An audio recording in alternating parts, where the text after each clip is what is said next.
पण बघितलं की वानवडी पोलीस स्टेशनच्या भागामध्ये एका चिमुकलीवरती स्कूल व्हॅनमध्ये बलात्कार झाला होता आणि ती स्कूल व्हॅन वंचित बहुजन आघाडीच्या 4 कार्यकर्त्यांनी ती स्कूल व्हॅन फोडली होती.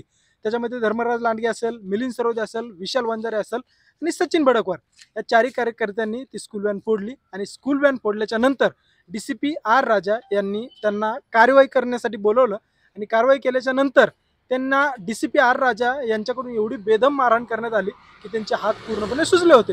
या 4ही कार्यकर्त्यांनी डीसीपी आर राजावरती कारवाई करण्याची मागणी केली, परंतु या घटनेला जवळपास 1 महिना होऊन गेलाय तरी पण याच्यावरती कारवाई झाली नाही आणि त्यांनी आज डीसीपी आर राजा यांच्या विरोधात कमिशनर ऑफिस इथं उपोषणाला बसले आहेत. आज उपोषणाचा दुसरा दिवस आहे.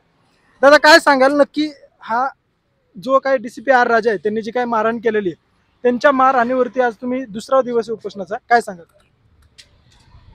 डीसीपी आर राजावरती कठोरात कठोर अट्रॉसिटी अंतर्गत कारवाई झाली पाहिजे आणि आमच्या अजून जर लवकरात लवकर त्यांनी न्याय दिला नाही तर आमच्या जीवाचं काही बरं वाईट झालं तर त्याला जिम्मेदार डीसीपी आर राजा राहणार हे मी सांगतो आणि पुढील मिलिंद सरोदे सांगतो. सचिन भाऊ काय सांगाल नक्की जे काही दुसरा दिवस आहे आज तुमचा आणि तुम्ही असं पण माहिती मिळते की उद्याच्याला बाळासाहेब आंबेडकर भेटायला येणार? हो, ही आता बातमी बाळासाहेब आंबेडकर येणार आहे असं आम्हालाही कळलेलं आहे. पण आता ते उद्या आल्यानंतर अजून वातावरण चिघळावं नाही, कारण की आत्ता सध्याची परिस्थिती अशी आहे की आज दुसरा दिवस आहे. पोरांना म्हणजे आम्हाला पाणी प्यायला सुद्धा असं जड जड चाललेलं आहे. उद्या जर आमची काही तब्येतीला जास्त कमी झालं तर याला डेफिनेटली की आर राजा जिम्मेदार असणार आहे. आणि आम्ही काही असा काही गुन्हा केला नाहीये. म्हणजे आज कळलं की अन्यायाविरुद्ध लढलं की अशी शिक्षा भेटते. म्हणजे अन्यायाविरुद्ध लढणं बी गुन्हा झालेला आहे. त्याच्याबद्दल आवाज ह्यामुळेच उठत नाही की अन्यायाविरुद्ध याच्यामुळेच आवाज उठत नाही की अन्यायाविरुद्ध लढलं की हे पोलीस प्रशासन आवाज दाबण्याचा प्रयत्न करत आहे. बरोबर. पोलीस प्रशासनाकडून कोणी भेटायला आले का आजपर्यंत? नाही, अजून नाही. काय वाटते का नाही आले? काय ह्या पोलिसांचं काय समजाना झालंय. एकतर काल आपल्या कालपासून झालं 2 दिवस झालं पोरं आपले उपोषण करतात. काय आमरण उपोषण आहे. ह्यांना कुठल्या प्रकारचं मला असं वाटत नाही की गांभीर्य आहे. येत आहेत, फोटो काढून जात आहेत. कोण त्यांचं चर्चेला येत नाही, काही नाही. काय नाही, सगळं बाजार झालेला आहे पोलीस. पोलिसांकडून धमकी मिळते असं कळलं होतं.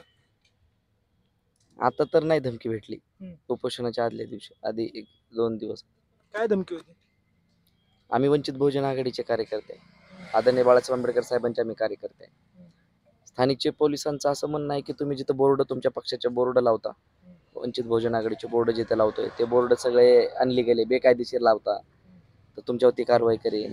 आमच्याकडे पेन आहे, कलम आहे आमच्याकडं, आम्ही काय पण रंगवील, खोटे नाटे नाही का गुन्हे वगैरे दाखल करेल. आणखीन मग आमच्याकडे पेन आहे, आम्ही करू काय बी, तुम्हाला काय करायचंय मग म्हणजे नाही का असं कुठेतरी तुम्हाला अडकू वगैरे खोटे केसेस टाकू. या पक्षाचे कार्यकर्ते आहेत नाही का सगळे, त्यांना कुठेतरी मग हा दम आणि धमकी आहे असं मला वाटतं. धर्मराज आपल्यासोबत आहेत. धर्मराज काय सांगाल दुसरा दिवस आहे, तब्येत कशी आहे आणि पोलीस प्रशासनाकडून कोण भेटायला आले का? आम्ही आदरणीय बाळासाहेब आंबेडकरांचे कार्यकर्ते आहोत आणि चळवळीतले कार्यकर्ते आहोत. संघर्ष आमच्या 5वीला पुजलेला आहे. आम्हाला सध्या तरी अजून हाय व्यवस्थित आहे. थोडासा म्हणजे त्रास होतोय पण हाय व्यवस्थित आहे. उद्या तरी कोणी भेटायला येईल असं वाटतं का? आता शनिवार रविवार 2 दिवस सुट्ट्या असल्यामुळं कुठलेही अधिकारी अवेलेबल नाही आहेत. उद्याच्याला CP साहेब येतील आणि ते आमचं कारण ऐकून घेऊन आम्हाला जो काही न्याय मिळवून द्यायचा प्रयत्न असेल तो ते करतील असं आमची अपेक्षा आहे. काय मागणी काय नक्की तुमची? आमची मागणी अशी आहे की DCP युनिट 5चे DCP जे आहेत आर राजा साहेब त्यांना कुणी म्हणजे अधिकार कुणी दिला की मारायचं म्हणजे नाही का एखाद्याला प्रिव्हेंटिव्हला बोलायचं, जामीनसाठी बोलवायचं आणि तिथं त्यांच्या केबिनमध्ये मारायचा अधिकार आहे त्यांना नाहीये. संविधानिक अधिकार नाहीये. जेव्हा कोर्ट सांगेल आमची PC घ्यायला किंवा काय त्या टायमाला पोलिसांना परिपूर्ण अधिकार आहे आम्हाला मारण्याचा. परंतु आम्ही काही कुठला असा गुन्हा केलाय का, गंभीर गुन्हा केलेलाच नाही ना. आम्ही काही चोरी केली का, मर्डर केलं का, काय केलं. आम्ही एक जी घटना घडली होती त्याच्यावरती आमची प्रतिक्रिया म्हणून ते किरकोळ दगडफेक झाली होती त्या व्हॅनवरती. त्या संदर्भात आणि त्याच वेळेस सासवड घाटामध्ये बापदेव घाटामध्ये एक मुलीचा शाळकरी मुलीचा कॉलेजच्या मुलीचा बलात्कार झाला होता. त्या डिप्रेशनमध्ये असताना म्हणजे ते दुसरा राग कुठला तिकडचे गुन्हेगार भेटत नव्हते म्हणून हा भलता राग काढण्यासाठी आमच्यावर त्यांनी ती मारहाण केली आणि ती जातीय द्वेषापोटी केली. मारहाण करताना त्यांचं असं स्पष्ट म्हणणं होतं की तुम्ही वंचित बहुजन आघाडीचे कार्यकर्ते आहात का? तुमच्या नाही का गांडीला माज आलाय का? लय मोठा नेता व्हायचंय का तुम्हाला? बोले ह्यांना 6-6 मारा, 4-4 पट्टे मारा बोले ह्यांना. अशी त्यांची म्हणजे जी बोलण्याची लँग्वेज होती ती जातीय द्वेषापोटी होती. असं पण कळतंय की वंचित बहुजन आघाडीचे पाट्या संपवण्याचं आणि वंचित बहुजन आघाडीचं काम कुठंतरी थांबवण्याचं काम डीसीपी आर राजा करतात असं कळलं. त्यांच्या बापाकडनं पण नाही होणार ते. एक विषय आहे, पार्ट्या किंवा हे संपायचं नाही.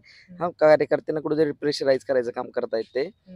ते दुसरं काय नाही की त्यांना कुठे धमकवायचं दाबायचं काम करतायत दुसरं. नक्कीच आपण बघितलं की डीसीपी आर राजा यांच्यावरती निलंबनाची मागणी हे 4 कार्यकर्त्यांनी करताना दिसत आहेत, परंतु पोलीस प्रशासनाकडून अजून कोणीही त्यांना भेटायला आलेलं नाहीये.